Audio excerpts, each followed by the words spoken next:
assistant parlementaire. Ah, on va voir ton agent. Je vais te couper. Assistant parlementaire.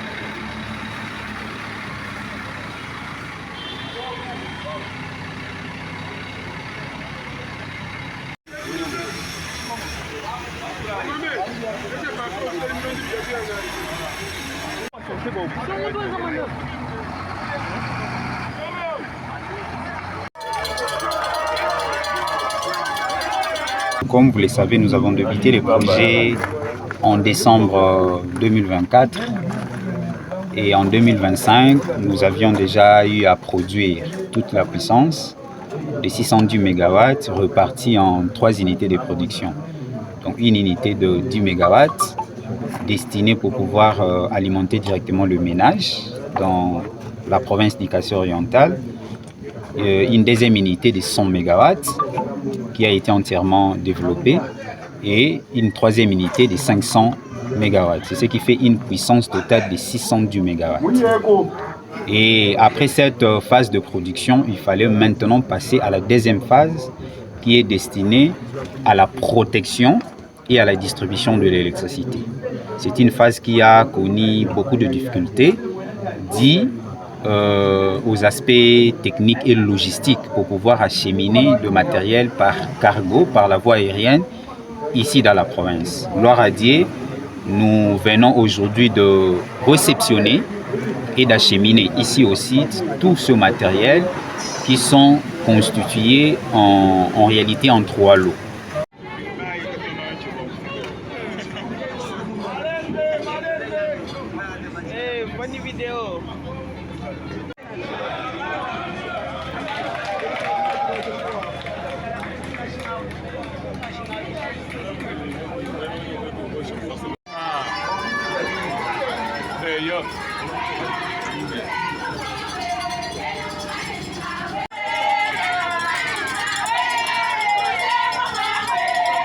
Comme nous l'avons dit d'ailleurs depuis l'année passée, lors de la journée porte ouverte, nous avons expliqué la source primaire de notre électricité.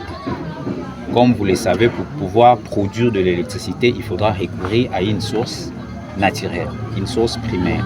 Ça peut être le soleil, ça peut être l'eau, ça peut être la chaleur, ça peut être les combustibles et ainsi de suite. Nous, notre source ne dépend pas des autres sources. Nous avons développé, la société a développé une autre source pour permettre à l'Afrique de pouvoir s'industrialiser facilement.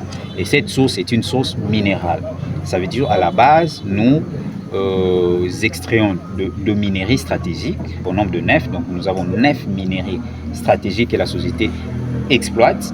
Et cette exploitation ne se fait pas ici au Congo, ça se fait en dehors du pays. Là où nos entreprises sont installées, nous avons installé des laboratoires pour pouvoir transformer ces minéraux sous forme de composants semi-électroniques. Et ce sont des composants-là qui rentrent ici au pays.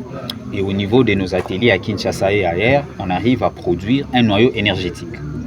Et ces noyaux énergétiques produisent effectivement une puissance de manière illimitée. Ça veut dire qu'à partir de ces noyaux, nous pouvons développer n'importe quelle puissance électrique.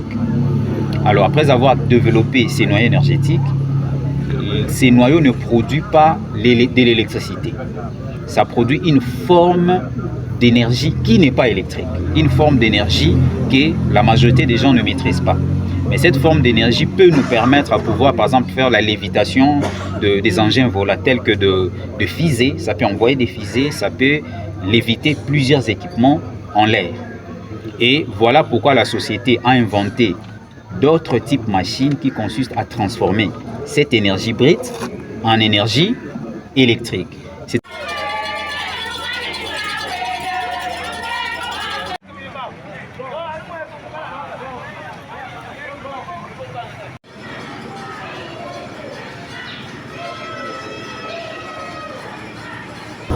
Nous avons essayé de faire voir aux responsables de cet ouvrage que les travaux d'installation de ces matériels de protection puissent se dérouler en toute sécurité. Le gouvernement provincial est en train d'encourager ces innovations. De toutes les façons, c'est une nouvelle technologie qui s'installe chez nous elle fait toujours appel à beaucoup d'inquiétudes, mais aussi à beaucoup d'hésitations.